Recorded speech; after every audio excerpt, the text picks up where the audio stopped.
can tackle Sorted Eats Britain without doing something very English. This is what our fine country was built upon. It's breakfast, Ben. Make me breakfast. Breakfast involves lots of elements, and we're going to use them all. So we've got sausage, bacon, haggis, tomatoes, mushrooms, eggs, we've got beans. We'll start with bubble and squeak, which is cabbage, leek and spring onion, all kind of finely chopped, and some mashed potato. Tell me about bubble and squeak, Ben, because it is a bit weird, and anybody who has never heard of it before will think you are crazy. Yeah, it's very traditional, using up leftovers. So it's like ration food from the war, and basically it's leftover potato mixed up with leftover veg. And it can be anything, or in our case, it's not even leftover, but we want it on our breakfast, we're going to cook some off. And I know you're thinking, why is it called bubble and squeak? Well, you'll find out in just a second. So we start to fry off the cabbage, the leeks, and a few of our spring onions in a pan. Salt, pepper, a knob of butter, and then that can all be mixed into our mashed potato in that bowl. Get in. Mix it all in. And then in all honesty, you're probably going to need to get in there with the hands and just start to shape it all together. That's going to be hot. The mashed potato's cold. Oh, I gotcha. And we want to mould them into patties so that we can then fry them off and we'll bake them later on. What we're going to do is cook all the elements to about 75%, tray them all up, and then put them all in the oven for a few minutes to heat through so that everything's ready at the same time. While you do that, I'm going to concentrate on the first of our meat. So we have got sausages, Herbie Spice sausages, these are Cumberland, and I've got smoked back bacon. So back bacon rather than streaky, I prefer for this. And you can either fry it or you can grill it. Yep. I think a griddle pan to get some amazing lines is the way forward. A full English is completely subjective. Yep. Everyone wants different things. We're going to be quite controversial about this. The other meat we're going to add to our full English. It's not controversial. It's it haggis. makes it. It's it haggis. Makes it. Because people are saying if you're going to do Sorted Eats Britain, you've got to include Scotland. Yep. We are only doing a limited number of dishes, so we're going to put haggis into our breakfast. So it's kind of Scottish breakfast meets full English breakfast meets the full Monty. I'm not getting naked. You know where the full Monty came from? No? The full Monty literally means like a bit of everything. Yeah? And it came from Field Marshal Montgomery, Yeah? who was a British officer Yeah? who used to have very large breakfasts, and it was always called the full Monty because I'll have what he has. Oh. World Wars. There you go. So why do they get naked in the film? Don't know. That's different. So this is our haggis. Basically, it's already cooked, and we just need to peel it away from the plastic. And literally, we're going to heat this up in a microwave. Yep. So you've got bacon, cooked, ready to go. Sausages, browned but not cooked through, so they can go into the tray. And while you've got here some amazing oil, but also some of the sausage juices, now we can add in our bubble and squeak. So they're going to go into a nice hot pan. And again, we're not looking to heat them all the way through. We just want to give them a bit of colour. The meat's done. They're going to need to go in the oven later on. Tray number one. Haggis is going to go into the microwave. All it needs is a sheet of cling film over the top to stop it from drying out. And next up for our tomatoes and mushrooms. So we've got beautiful large field mushrooms. Using proper mushrooms. I prefer just to peel them. What difference does that make? I never do. When you roast them, they come a little bit leathery. If they're field mushrooms and it's quite a big skin. So I think just peel that back, place them on there, a knob of butter onto each mushroom, and they're just going to bake in the oven along with... I have never done that before. That makes all the difference. Sprinkle of fresh thyme. Just turn the bubble and squeak over in a pan. And this is why it's called bubble and squeak. Because listen, bubble, and then... a minute.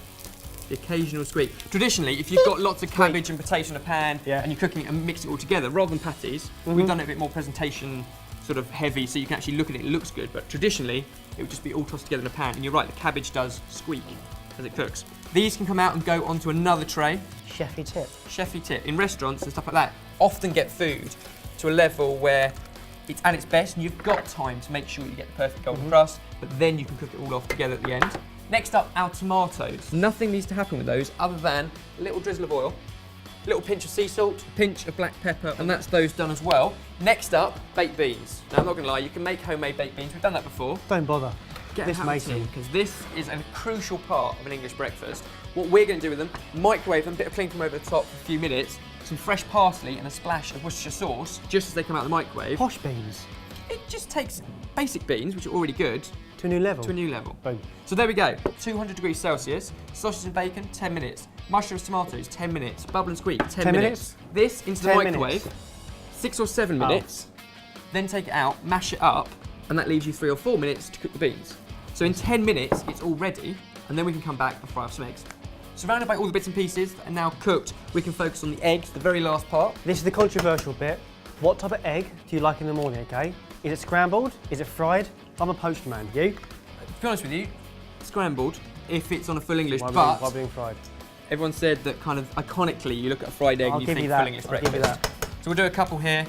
You want a fairly warm oil, the beans with the parsley, and a shot of Worcestershire sauce.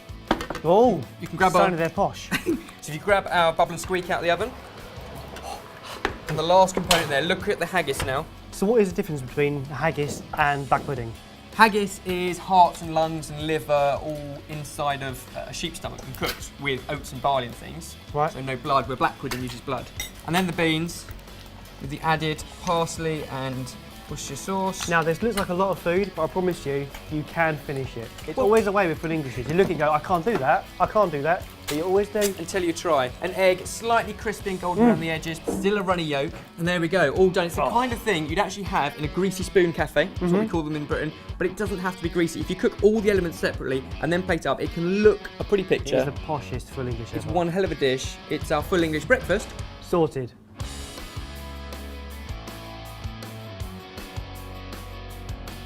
My bubble and squeak. Oh, I prefer that over hash browns, toast, or anything else with that. For me, this is the ultimate British breakfast. But what would be the ultimate breakfast from where you're from? Whatever you go for, it's got to be washed down with a good mug of Rosie Lee. And if you want to see how to make the perfect cup of tea, then just click down below.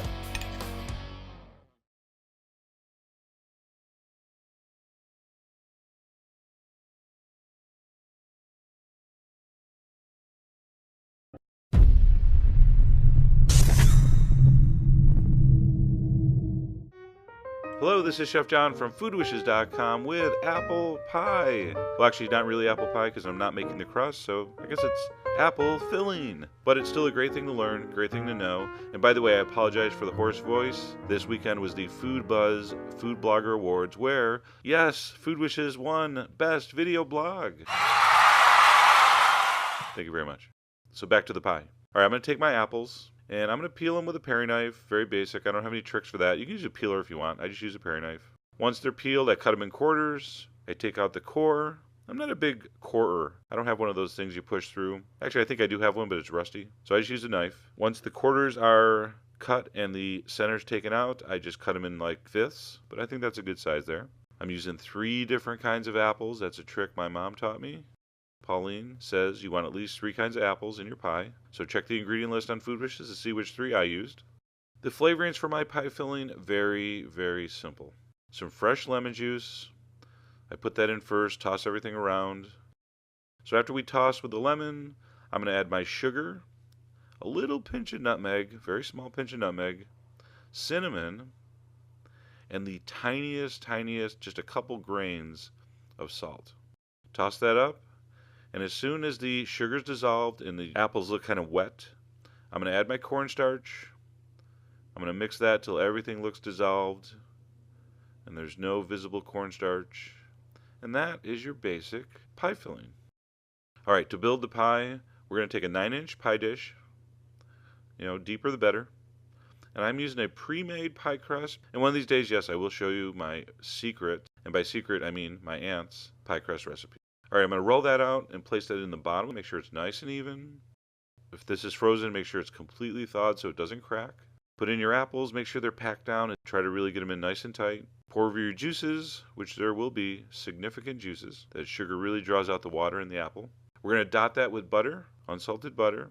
And then the top pie crust, we're going to unroll that, and we're going to put that on top. And we want the top to fit inside the bottom crust. So you see how I'm going around and I'm just tucking the top crust inside the bottom crust? And then what I'm going to do is I'm going to go around and roll the bottom crust over the top crust to seal it. So just like that. So once you roll the bottom crust over the top, just keep going around with your fingers and just press it down. No need to get all fancy. Some people use a fork or they crimp it or they make these fancy designs. I'm more of a naturalist. I'm not doing anything too high tech. Just keep pressing it with your fingertips. It looks good. When it bakes, it looks great. All right, now for the traditional cut, we need some air vents. The moisture in the apple has to evaporate out of the pie somewhere. So I'm going to put a little X on top. Then I put 4 long slashes. And then in between those, 4 smaller slashes. That's just my apple pie mark. Everyone should have their own mark. So come up with your own design. That's mine. All right, on a pan with foil, because this will bubble over sometimes, and usually does. with the apple syrup as it bakes. You want to definitely put a pan underneath. To finish, a little egg wash, which is just a beaten egg. So take an egg, beat it, and just brush it over the top crust with a nice dusting of white sugar. That's going to go in a 375-degree oven for an hour, approximately.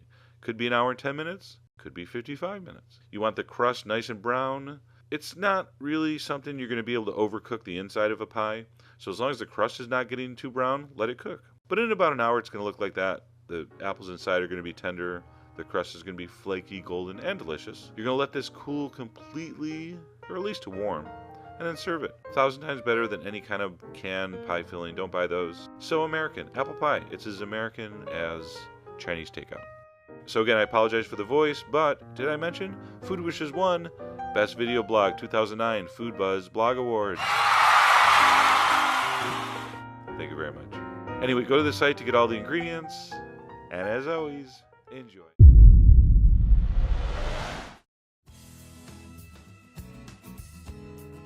I'm such a fan of these almond tea cookies. So quick and easy to make, they're a great last-minute entertaining solution. Start by heating your oven to 350 degrees.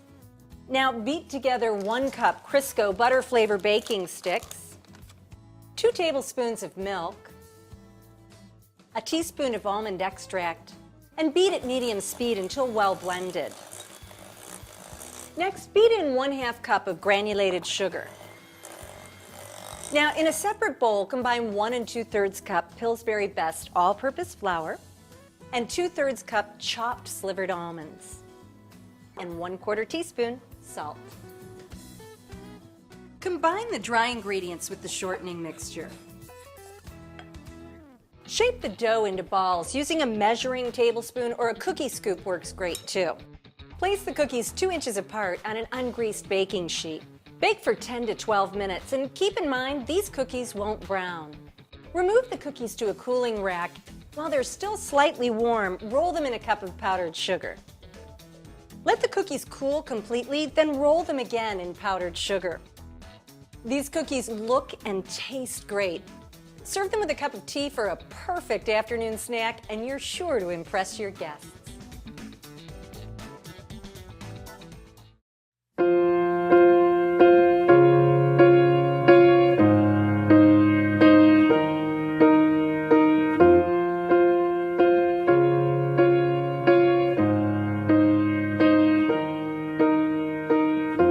What would I do without your smart mouth?